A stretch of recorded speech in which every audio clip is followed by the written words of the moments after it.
do it. You can do it. Yeah. Good job.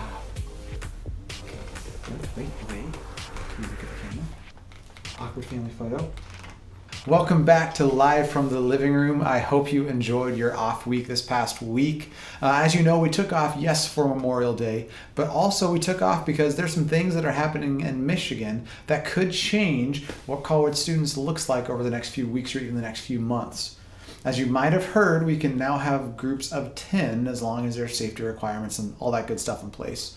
So I took the last week, I got some feedback from some of your parents, and in the weeks leading up to that, I've been talking to a few of you. So I've got an update for you guys at the end of the video.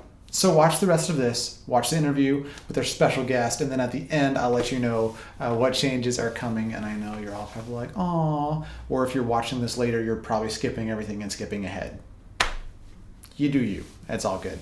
But for this week, just a couple things we want to do. First, I'm going to give you just a really quick thought, continuing on the story of the Israelites at the Red Sea.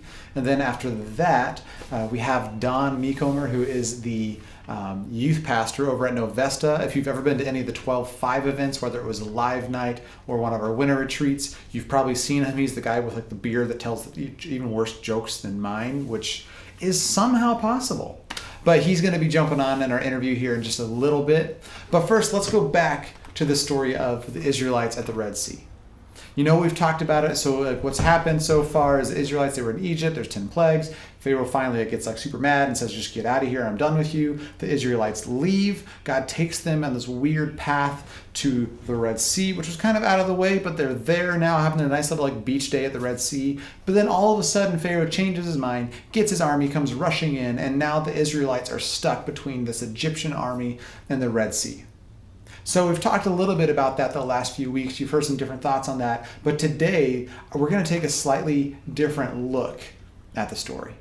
Because as you know, you've probably been in life circumstances. I mean, we're all in one right now that's very inconvenient. But you've had different life situations that have happened to where in the moment it probably felt terrible. And in the moment it seemed like everything was falling apart. But then maybe it was a week later, maybe it was months later, maybe it was years later, you looked back, and as you reflected on that event, as you reflected on that situation, you realized like, wow, I actually learned a lot from that. And so the Israelites with this whole Red Sea moment, they did the same thing. If you know anything about the Bible, you've probably heard of the book of Psalms. It's basically a lot of really cool, actually songs, a lot of them written by King David. Others of them were written by a guy named Asaph. And so today I'm going to read just a quick portion from Psalm 77, which is one that this Asaph guy wrote, which is a super weird name. But he said something really cool about this historic moment of the Israelites being stuck between the Red Sea and the Egyptian army. So here's what he said. When the Red Sea saw you, O God, its waters looked and trembled. The sea quaked to its very depths. The clouds poured down rain. The thunder rumbled in the sky. Your arrows of lightning flashed. Your thunder roared from the whirlwind. Lightning lit up the world. The earth trembled and shook. And then listen to this part. Your road led through the sea. Your pathway through the mighty waters. A pathway no one knew was there. So let's talk about that for a second. If you know the rest of the story, you know that God talks to Moses and has Moses raise his staff above the waters and the Red Sea parts, and the Israelites are able to cross, and then it closes in on the Egyptian army. So they're able to safely get out of the situation.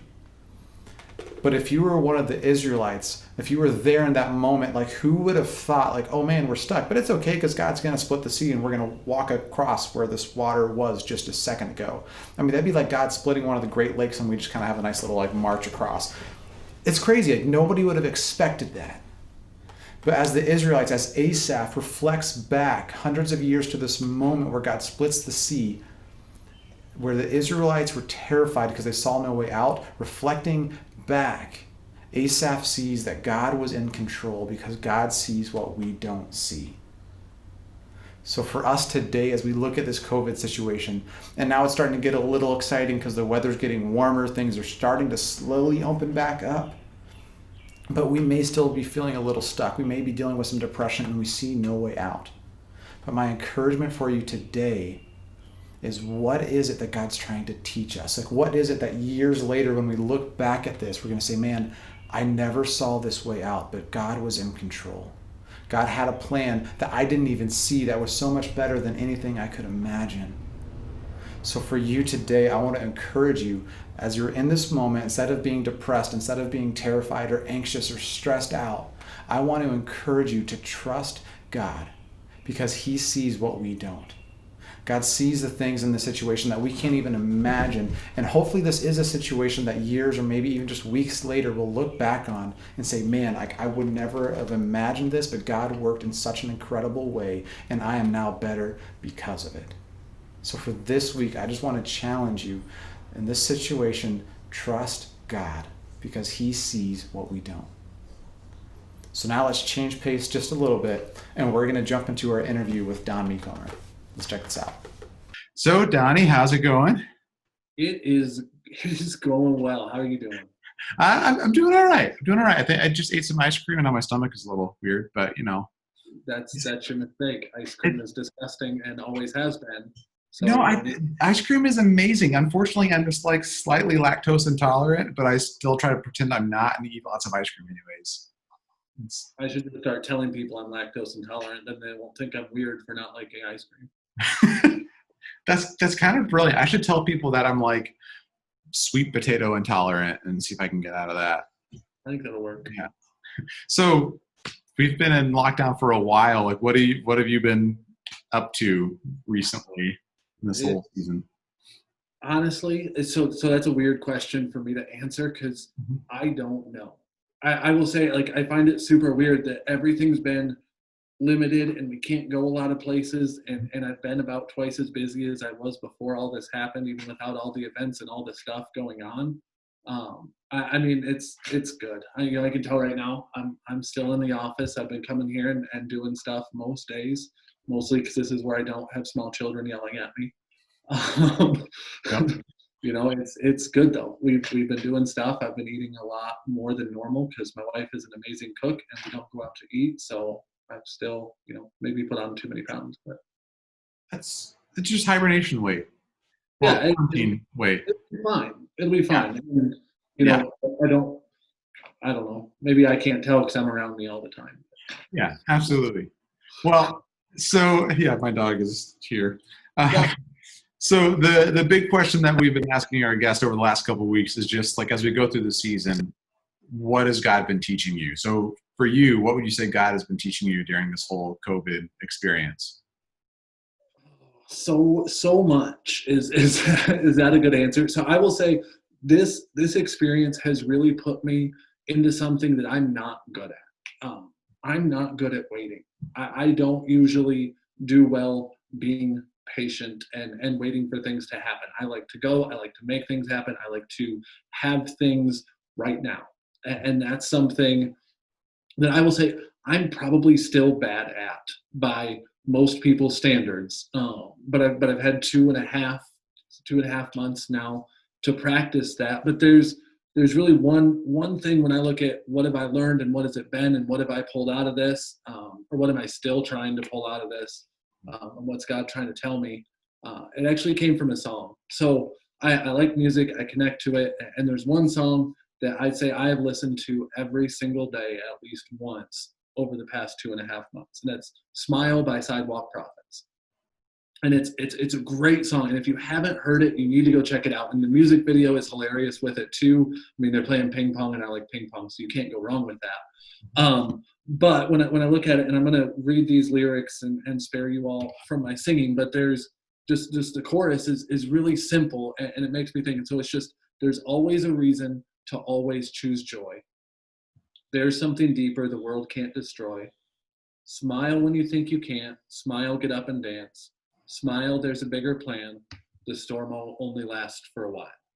And there's something that's really struck me that I've tried to meditate on. I've tried to understand from there's always a reason to always choose joy. I've found that my happiness and a lot of the things that made me happy aren't happening right now. I enjoy being with students. That's not exactly happening, and at least not in person. Soccer season got cut off this year, and I like soccer and miss those opportunities both with the younger kids and the older kids, and I like going out to eat at restaurants and spending time with people and food, really. And all these things that made me happy all of a sudden aren't here. And the one thing God has showed me is that that's great. Happiness is not joy, and there's still a reason to choose joy. Right now, today, in this situation, no matter what comes up on the news, no matter what I read on Facebook, no matter how long it's been extended again, or how many things I can't do, I get smartphones are great, aren't they? My phone keeps telling me all of the events I had planned and that I'm not doing today, which is kind of frustrating. And in that I get down, and I found myself, even at times getting bogged down with it. But then I go back and I hear that song, and I've been intentional about listening to it to really put myself in the right mindset to go, no, even in this time, there's always a reason to always choose joy, and there's something deeper the world can't destroy. And that's Jesus. I mean, that's all there is to it. And he's still there, and we can have joy and be hopeful in him. And so in that thought, as simple as it may be, or as cheesy as it is to quote song lyrics, that's what I have, because that's been my reality. And I want to go with that and changing gears a little bit, but it doesn't change gears because it stays on joy a little bit. Yeah. I have a theme verse for this quarantine for me. And I like theme verses. I like to pick a verse and really apply it to my life and then move on. But Romans 12:12. Don't know if you're familiar with it. Romans 12 is probably one of my top 3 favorite chapters in the whole Bible. But Romans 12:12, it simply says in the NLT version, it says, rejoice in our confident hope, be patient in trouble, and keep on praying. Rejoice in our confident hope, be patient in trouble, and keep on praying. We're in trouble. We have trouble going on. The world has troubles more so now than maybe at any point that I remember, or at least more constant than I remember. And I can be patient in that, and I can keep on praying. So those are the 3 things that I try to do every day. And I'm not great at them yet, but I read that verse and I pray on it, and that's my goal. That's my prayer is to do those things really, really well, and through God be able to apply that to my life. Well, so first of all, we'd say there's one song you listen to every day. I really was hoping it was going to be something from like Bieber or Swift or something dope like that. But well, I will say I've always listened to Smile and to Party in the USA by Miley Cyrus. So, those 2 really. Perfect. You can't go wrong with that. Yeah.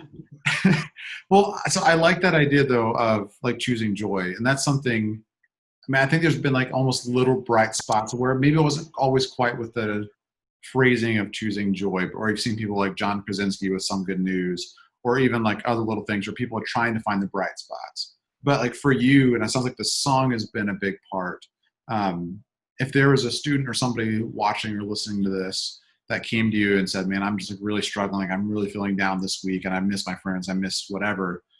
Like, what advice would you give to them to help them like refocus and find that joy or choose joy in this season? So, and that's the hard part, right? Because it's really easy to sit here and to say, hey, choose joy.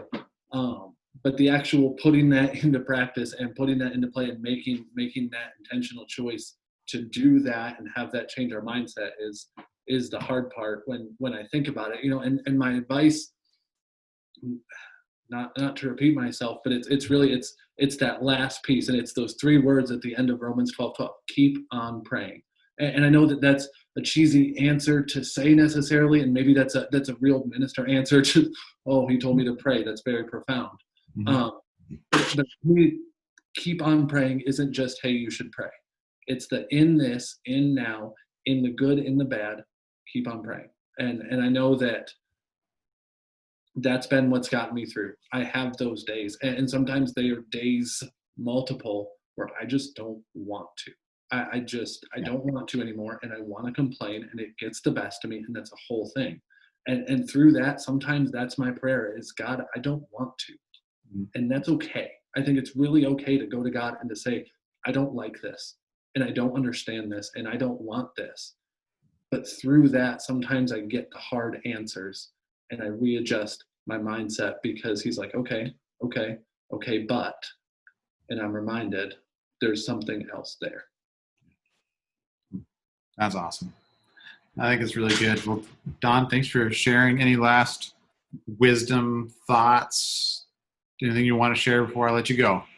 I think the only thing is you've been doing the virtual learning. Students have been doing the virtual learning. You probably haven't. I know I haven't. A little bit. But I just want to leave you with a math question, because I think it's important to keep our brains moving during this time. I think that's a good thing. So I'm gonna leave you with my math question. It's my new favorite one, and so I'm gonna see if you know the answer. All right? Mm-hmm. You ready? No. What is Wundle plus Wundle equal? Mm-mm. Nope. Don't do it. Doodle. Oh my goodness. It's my favorite. Hey, you know what? We're on quarantine and I'm not seeing people. I've just had all these dad jokes stored up. I got to keep using them. I get that. I get that. Well, thanks for jumping in. I appreciate you having me and letting me share a quick thought today. All right. We'll see ya. Well, Don, thank you so much for jumping in with us this week. I know I'm super excited to get back to our next live night and just get our youth groups together again and get all the students of the Thumb together again. But thank you for taking time to share with us a little bit about what God has been teaching you in this season. So guys, like I said, I do have an exciting update about what Zoom groups are going to look like. So as I said at the beginning, yes, Michigan is now allowing groups of 10 with certain precautions in place. So this week, we're still going to meet via Zoom. So Zoom groups are happening for this week, but I'm going to be taking this week to meet with the different leaders and talk to them so that starting next week, we can start doing our groups in person. They're probably going to be at a park or somewhere outside, maybe in somebody's yard.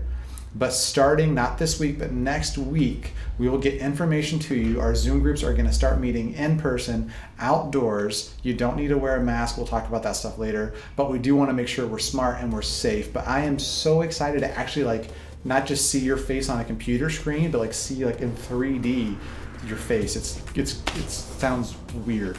But I'm excited. It's going to be so good to get together again. So be looking for information on that. So again, this week, still Zoom groups, but starting next week, we'll be meeting together in person. So be looking for that. I will see you next week on Live from the Living Room.